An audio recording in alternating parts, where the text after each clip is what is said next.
네, 안녕하세요. 오늘은 어려운 과학 이야기 말고, 가볍게, 이게 가벼우려나? 아무튼, 역사에 관한 책 한 권 소개해 드리려고 영상 찍습니다. 일단, 요런 책이에요. 한국사가 죽어야 나라가 산다.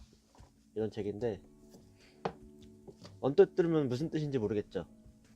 일단은 요약을 해드리면, 지금 저희가 이제 배웠고, 알고 있는 내용이, 어, 실제 역사랑 좀 다른 내용이 많다. 뭐 그런 뜻이에요. 이 책의 이제 제목을 보면은 예, 그러면 시작을 하겠습니다. 이게 일단은 저희가 살면서 역사에 대해서 고민을 해본 적이 얼마나 있을까. 저도 사실 관심은 없는데 이제 원래 보면 어떤 말이든 사상이든 양쪽 진영은 들어봐야 되거든요. 근데 이쪽 진영은 이제 주류 역사학이라고 해서 이제 그런 지금 어떤 권력을 가지고 있는 그런 역사 집단에 맞서서 말 그대로 현대판 독립운동처럼 이제 소수 단체가 이제 운영하는 그런 분들이 이제 많은데, 아무튼 그 중에 한 분이 쓰신 책 같아요. 예. 그래서 뭐 이 사람들이 왜 그럴까? 만약에 정치 세력이면은 뭐 야당 여당 어떤 자신들이 추구하는 어떤 그런 이념에 대해서 이제 또 이득이 있으니까, 뭐 이득은 모르겠지만 아무튼 서로 맞짱 뜰 수 있는 어떤 세력이 있다고 하면은 정치 세력에, 근데 이거는 완전히 어 바위에 이제 계란 던지는 식으로 뭐 거의 그런 수준으로 꿈쩍을 안 하는 수준의 어떤 그런 단체에 달걀을 던지는 거예요. 그런 식이에요. 상황은 그래요. 네. 그래서 무슨 말을 도대체 네가 무슨 말을 하고 있느냐. 이제 이거는 책을 봐야 돼요. 너무 많아서 일단은 그럼 골자를 설명을 해드릴게요. 이 골자는 어 이제 예전에 이제 일제 시대부터 이제 이 식민사학이라는 게 일제 시대부터 생긴 거잖아요. 이제 시작을 하자면 어 그 조선 총독부에 있던 조선사 편수회라는 데가 있는데, 이제 이게 곧 결론은 한국 주류 역사학계가 된다. 이것은 곧 서울대 국사학과다. 이런 식으로 이제 시작을 하면서 이게 일본인부터 시작해요. 그래서 제가 요약을 해드리는 겁니다. 스다 소키치로부터 시작해서 이병도, 그 다음에 쭉 너무 많아서 어 이제 스다 소키치, 이병도, 그 다음에 노태돈, 송우정, 이런 식으로 이제 계보가 연결이 되는데 이걸 주류 사학계라 그래요. 예. 근데 이제 이거의 반대가 이 사람들 말로는 제야사학, 이제 제야사학이죠. 제야사학에는 윤내연이라든지 뭐 이 책을 쓰신 이주환님, 그리고 이덕일님 이렇게 되어 있어요. 그래서 큰 집단에 작은 집단이 지금 싸우고 있는 중이다. 역사학계는 그렇다.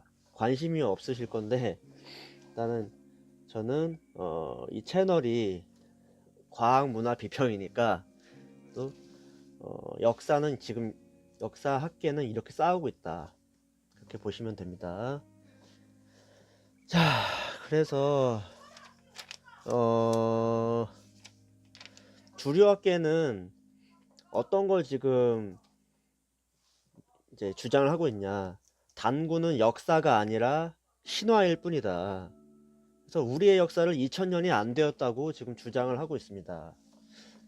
이해가 안 되죠? 우리 역사가 더 많고 깊으면 좋은 거잖아. 근데 이 사람들은 점점 축소시키려고 하고 있거든요. 일단은 그 이해가 안 되는데, 그러면 이게 오늘은 좀 책 소개니까 책에 있는 내용은 제가 발췌를 해서 이야기를 해드릴게요. 혹시나 이주환님이 저작권 요청하면은 모르겠네. 근데 뭐 아무도 안 보겠죠? 아무튼 읽어 드릴게요. 이제 이게 이분이 뼈를 때리는 어떤 그런 말도 많이 하고, 이게 여러 가지 학자들의 말을 좀 잘 인용해가지고 말 잘하더라고, 이 책을 보면은. 그래서 그럼 소개를 해드리겠습니다. 일단은 조선 총독부는 1916년 7월 조선 반도사 편찬요지를 발표하며 편찬을 담당한 이들에게 다음과 같은 편사 지침을 하달했다. 이 지침의 의도는 아래와 같다. 1. 단군에 대한 기록을 말살하고 연도별 기록이 확실해야 하는 편년체 형식을 취했다. 2. 고조선 즉 단군 조선을 없애고 한사군 식민지배로 한국사가 시작한다고 조작했다. 일본 서기의 허황한 기록에 근거해 임나일본부의 식민지배를 날조하고 삼국 이외의 국가와 발해를 제외했다. 3. 조선 총독부의 검열에 따라 민족의 기원과 한국 전래의 역사와 기록을 부정하고 훼손했다. 이렇게 시작을 합니다. 자, 그 다음은 96쪽에 좀 중요한 내용이 있네요.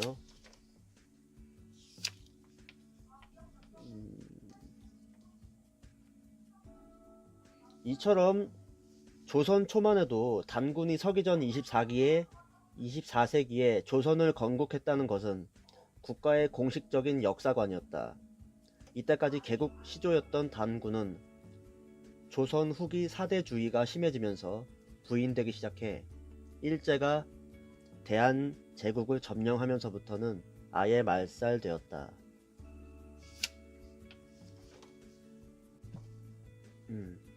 페이지 104쪽. 고조선이 없다면 한국사 또한 없다. 단군이 없으면 고조선도 없다. 이것은 한국사의 진실이다. 그런데 고조선사를 다루면서 단군조선 문제는 언급하지 않겠다고 한다. 단군조선에서 도피하는 것이다.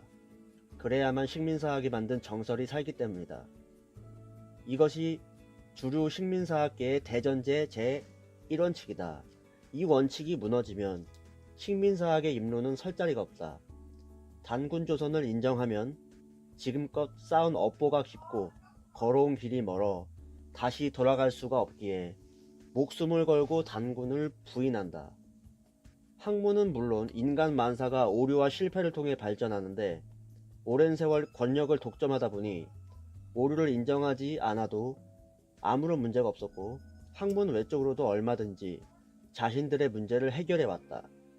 불리한 사실에 대한 무대응, 그들과 다른 견해를 가진 학자들에 대한 집단적인 매도, 그들의 견해를 충실히 따르는 후학들에게 주어지는 학위와 일자리, 거의 100% 독점하고 있는 국고 연구비가 이들 식민사학자들의 권력을 단단하게 지켜주었다. 고조선의 중심지는 대륙이 아니라 청천강 이남 지역이라는 전제다. 그러나 고조선의 유물과 유적이 중국 대륙에서 엄청나게 발굴되고 1980년대에 윤내연이 문헌 고증을 통해 고조선의 위치와 영역을 밝히자 궁지에 몰린 주류 학계는 무대응으로 일관하다. 고조선 중심지 이동설이라는 고육지책을 발표했다. 즉 이는 변종된 식민사학이다. 고조선이 한때 대륙에 영향을 미친 것은 사실이지만 결국 한반도로 중심지를 이동했다. 그래서 한사군은 한반도에 있었다는 고조선 한반도설의 변종이론이다. 노태돈 등은 선봉에 서서 이 이론을 정설로 만들려고 했다. 단재 신채호가 민족사학 사수의 선봉에 섰다면 21세기 대한민국에 사는 이들은 식민사학 사수의 선봉에 섰다. 여기서 그는 신화와 역사는 별개의 것이라고 단정한다. 단군 신화는 종교적 차원의 문제지 학문적 차원의 영역이 아니라는 주장이다. 일제 식민사학자들의 논리 그대로다. 하지만 신화와 역사는 별개의 것이 아니다. 신화의 뿌리는 역사이고 역사의 원형은 신화다. 신화는 민족 고유의 세계관과 가치관, 우주관과 인생관, 삶의 원형이 함축적으로 담겨있는 역사의 보고다. 신화와 역사를 이분법적으로 분리한 논리는 19세기 유럽의 제국주의에서 시작되었다. 유럽은 19세기에 접어들면서 아시아와 아프리카를 침략했다. 유럽 학자들은 인종적으로 열등한 이집트나 오리엔트인들이 그리스 땅의 도래에 정복 왕조를 세우고 선진 오리엔트 문명을 일으켰다는 그리스 신화의 기록을 인정할 수가 없었다. 그들은 실증주의를 내세워 그리스 신화를 허구로 몰았다. 하인리히 슐리만 호메로스에 나오는 트로이와 미케네 유적을 발굴했고, 유럽 문명이 동양에서 오지 않으면 어디서 왔겠는가 의문을 품은 아서 에번스는 그리스 신화의 무대였던 크레타 문명을 발견했다. 세계 모든 민족의 신화는 그들의 세계관과 역사, 그리고 간절한 소망과 꿈을 상징적 함축적으로 표현하고 있다. 깊고 풍부한 진실의 보고인 신화를 허구라고 규정한 태도는 무지하거나 혹은 특정한 목적이 있기 때문이다. 특정한 목적이 있대요. 네. 이와 같이 방사성 탄소연대 측정을 통해 고조선 지역의 청동기 문화는 서기전 2500년 경인 것으로 이미 오래전에 밝혀졌다. 과학적인 연대 측정 방법에 의해 연대를 제대로 밝혔음에도 주류 식민사학계는 자기들이 고수해온 연대보다 너무 오래되었다는 이유로 이를 인정하지 않고 있다. 과학적인 근거가 나왔는데도 없는 사실처럼 치부하는 것이다. 첫째, 주류 역사학계는 자신들의 시각과 다르면 무조건 제야사학으로 몰아붙인다. 하지만 그들이 말하는 제야사학은 자신들의 견해와 다른 주장을 펴는 사람들, 정확히는 식민사관을 비판하는 사람들이라고 보면 된다. 때로는 학문을 넘어선 민족 감정으로 역사를 과장하고 왜곡하는 국수주의자라는 현란한 표현으로 매도한다. 둘째, 환단고기를 위서로 단정한다. 환단고기는 제가 가지고 있어요. 이거는 리뷰를 해드리는데, 일단은 제가 이거 옹호자는 아닌데, 일단은 환단고기도 위서로 단정한다. 거고, 좀 기나요? 이거는 제가 안 읽을게요. 셋째, 문헌 사료가 부족하다는 말을 주류 역사학계는 반복한다. 고조선에 관련된 사료로 이용할 수 있는 내용은 A4용지 한두 쪽이 전부라고 말한다. 이런 발언을 하는 데는 그 역사적 연원과 배경이 있다. 일제는 대한제국을 점령한 후 막대한 예산을 투입해 한국사 사료를 수집해 없애버리거나 일본으로 가져갔다. 그러니 당연히 없지. 그래서 어쩌고저쩌고 역사를 연구할 때 사료의 많고 적음은 상대적인 개념이다. 아주 작은 단편적인 사실로도 역사를 추리하고 복원할 수 있다. 역사에서 벌어진 모든 일을 기록할 수도 없지만 아무리 많은 사실을 축적하고 나열해도 사건과 사실을 모두 묘사할 수는 없다. 사료가 적다고 생각하면 확보된 사료를 더욱 철저하게 분석하고 검토해야 한다. 그렇습니다. 윤내현은 중국사를 전공했다. 윤내현이라는 분은 돌아가셨대요. 예, 나중에 이병도랑 이렇게 좀 얘기를 하면서 이병도를, 그러니까 이 식민사학의 수계 이병도라는 사람을 설득을 해서 이렇게 이병도가 실토를 하게 했는데 그 이병도의 제자들인데 노망난 노인이라고 이랬다는 거야. 그건 나중에 찾아보세요. 이병도에 관련돼서 쫙 나오는데, 윤내현입니다. 윤내현에 대한 책은 저도 안 봤는데 나중에 기회에 되면 보려고. 윤내현은 중국사를 전공했대요. 중국사를 전공했기 때문에 고조선사의 실체를 볼 수 있었던 것이다. 그래서 일제 식민사학이 조작한 한국사가 얼마나 근거 없는 날조에 불과한 것인가 확인할 수 있었다. 어쩌고저쩌고 해서 한국에서는 1차 사료에 의한 실증 사학은 이렇게 재야 사학으로 표면된다. 그리고 그에게는 기나긴 고립과 절망의 시간이 닥친다. 그러니까 뭐 고조선에 대해서 이제 실증을 했는데, 아무튼 그래서 정상적인 사회라면 윤내연의 발견과 연구 결과에 환호했을 것이다. 드디어 일제가 훼손한 한국사의 실체가 드러나게 되었다며 기뻐해야 할 쾌거였다. 그러나 반응은 정반대였대요. 윤내연은 재야사학자로 몰려, 아니 연구 열심히 해가지고 밝혀냈는데 우리나라를 위해서 왜 재야사학자야.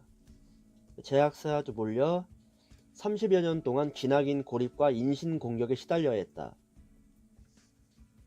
뭐 그랬대요. 네, 다음은 페이지 150쪽 최태영이란 분이 이런 말을 하셨는데, 일제는 조선을 침탈하면서 자기네보다 유구하고 우월한 역사를 가진 조선인들에게 그 옛날 조선이라고 하는 고조선이라고 하는 강대하고 광활한 독립국가가 있었다는 사실은 어떻게 해서든 잊어버리도록 해야만 통치하기가 수월했다. 얍삽해 시작기란트. 수월했대. 해서 일본은 역대 환웅 천황이 천수백 년간 다스린 환국은 물론 고조선도 단군도 모두 실제 아닌 신화라는 사상을 퍼뜨리고 환국으로 기재된, 말이 꼬였네요. 퍼뜨리거나 환국으로 기재된 삼국유사를 불태우거나 변조하고 일본이 일찍이 한국을 지배하기도 했다는 거짓말을 사실처럼 날조했다. 그 임나 일본 부설이죠. 네, 한국 고대사 왜곡의 앞잡이 이만이시의 부류가 한국사는 신라 때부터 시작이다 라는 당치도 않은 설을 실증주의 사학이라고 호도함으로써 그 이전 수천 년의 한국 고대사를 못 믿을 것으로 돌려버렸다. 그러나 어느 것이 진정한 실증주의 역사인지 생각해 보아야 한다. 당시의 적대국인 일본인들이 한국사를 질시해 조작한 사실을 한국인이 그대로 받아들인다는 것은 미친 짓이다. 그것이 얼마나 한국인들에게 용기를 잃게 했는가를, 일본이 그 때문에 얼마나 덕을 보았는가를 몸서리 나게 보아오지 않았던가. 맞는 말이죠. 네. 네, 우리 페이지 161쪽에 보면 이제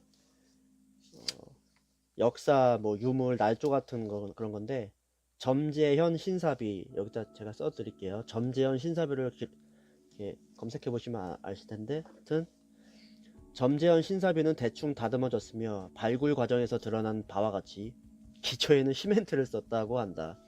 2000년 전인데 시멘트를 바를 수는 없는 일이다. 그러니까 이게 고조선 유물과 관련된 거예요.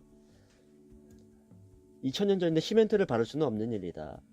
사실을 황급히 조작하려다 보니 시멘트를 쓴 것이다. 또한 방사성 동위원소 측정을 한 결과 요하 지방의 화강석과 비슷한 것으로서 요하 지방을 비롯한 다른 지방에 매장된 화강석으로 만들어서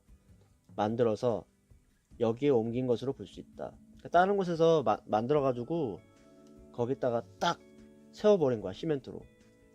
응? 에휴, 이렇게 구라를 쳤대요, 일본인들이. 그게 이마니시류였대요. 발음이 잘 안되네. 이마니시류. 네, 다음으로는 페이지 174쪽 이 식민사관의 수계라고 할 수 있는 이병도가 쓴 글에 대해서 이제 비평을 한 건데, 제가 여기 올려드릴게요. 한국에서 전문가를 자처하는 사람들이 글을 어렵게 쓰는 이유가 있다. 첫째, 자신들의 견해를 계속 고수하고 학문 권력을 유지할 수 있다. 둘째, 뭔가 떳떳지 못하다. 셋째, 자신도 내용에 자신이 없다.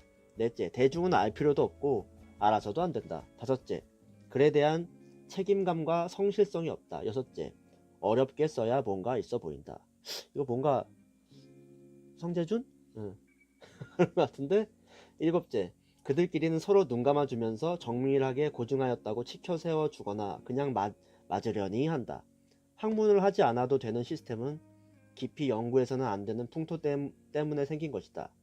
전문가가 어렵게 쓰는 이유에 대해서 말한 거예요. 그래서 이병도의 글은 7가지 이유 전부에 해당한다.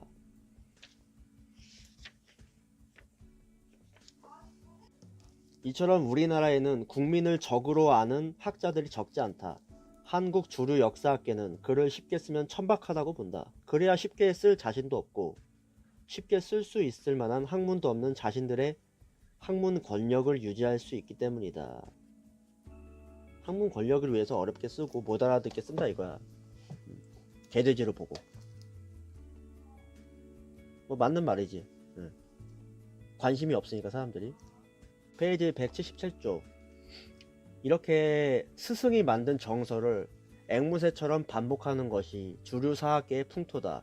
새로운 사실이 제기되면 정설에 꽤 맞춰 앞뒤로 아무 연관 없이 갖다 붙인다. 역사는 상상과 추리를 즐기며 이해하고 통찰하는 것이다.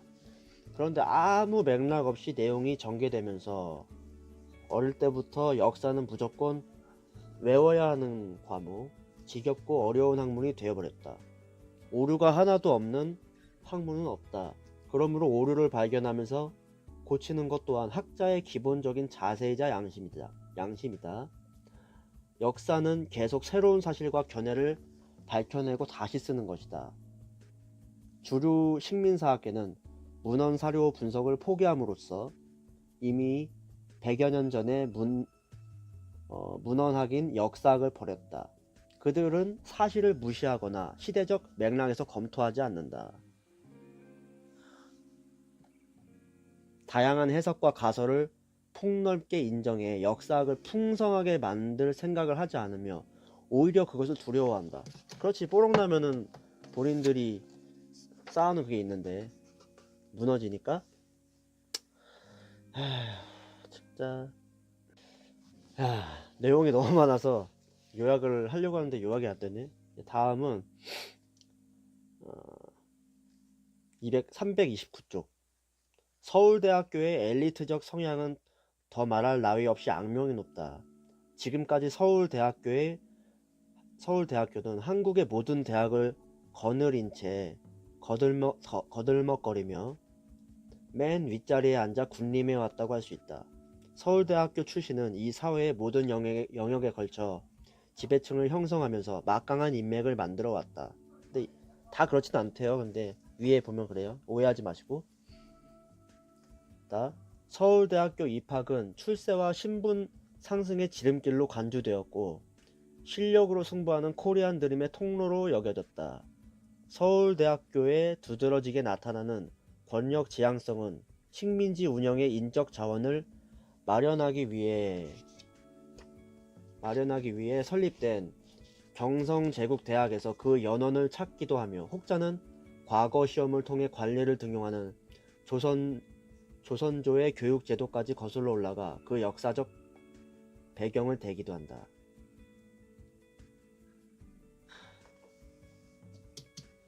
여기서 왜 서울대학교라는 말이 나왔냐면 잠깐만.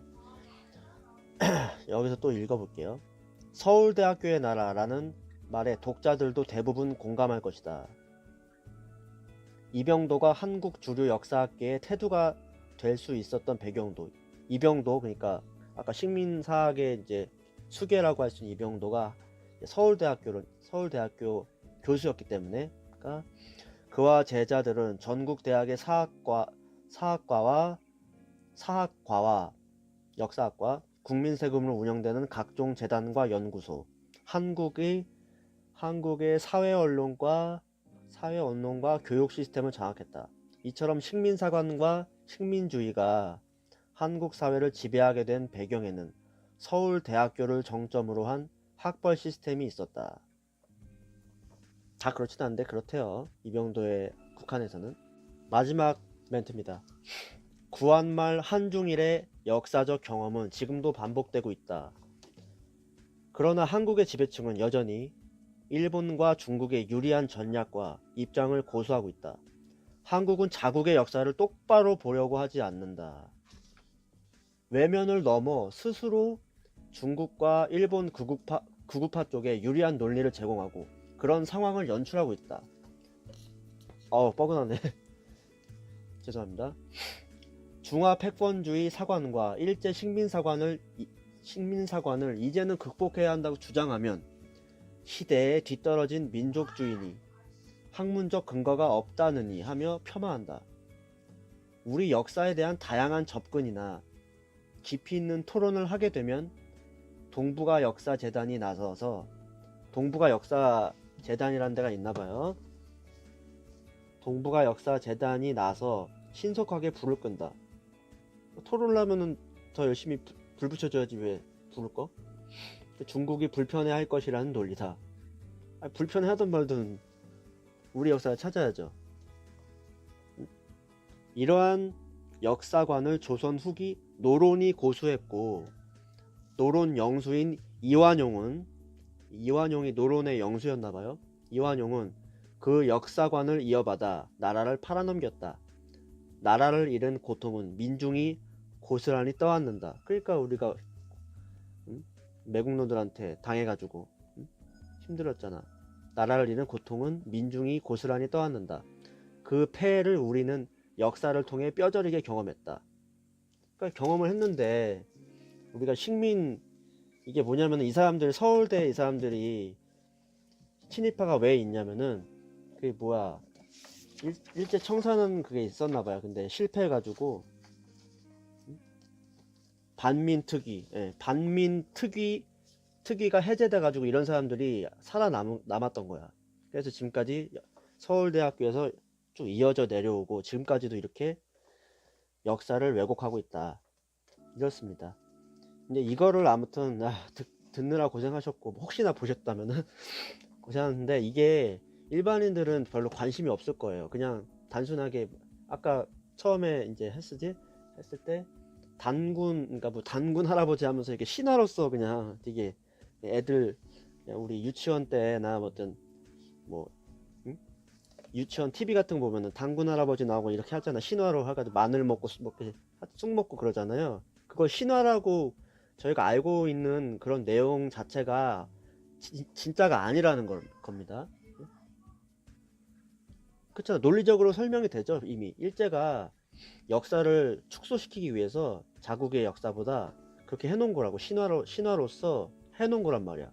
그거부터 벌써 쫙 시작돼요. 그러니까 이런 책을 저도 우연찮게 봤는데, 예전에 6, 7년 전에 봤는데, 그전에는 신화라고 생각할 수도 있었어, 나도. 그러니까 아니면은 일제 어떤 그런 게 아니라, 역사도 마찬가지로 그 과거에는 본인들이 가지 않는 이상 모르니까, 아직은 뭐 유물이 발굴이 안 돼가지고 그런가 보다 어렸을 때 넘어갔는데, 이런 책을 보면 이제 반대 세력 간의 싸움이 있다는 걸 알게 되면서 이렇게 해서 더 읽어본 책이 아까 잠깐 소개해드렸던 이 환단곡이라는 책이에요. 이거는 말 그대로 이거 한 번 더 해드릴게요. 근데 이거는 좀 논란의 여지는 있는데, 이거는 최강의 국뽕인 책이에요. 아무튼 이거를 진짜 이걸 연구해서 만약에 되면은 좀 대박인 책인데, 예, 아무튼 그렇습니다. 말하기 힘들었네요. 예, 아무튼 이 영상은 긴 것도 긴 건데 번역을 하진 못할 것 같아요. 네. 예. 보신 분 있으면 감사드리고 추천 박아주세요. 저도 힘 좀 내보면 좋겠습니다. 힘 좀 냈으면 좋겠네. 힘들어. 아무리 취미라지만 그래도 구독자가 좀 있었으면 좋겠어요, 저도. 네. 예, 그럼 다음 영상으로 찾아뵙겠습니다. 네. 안녕히 계세요.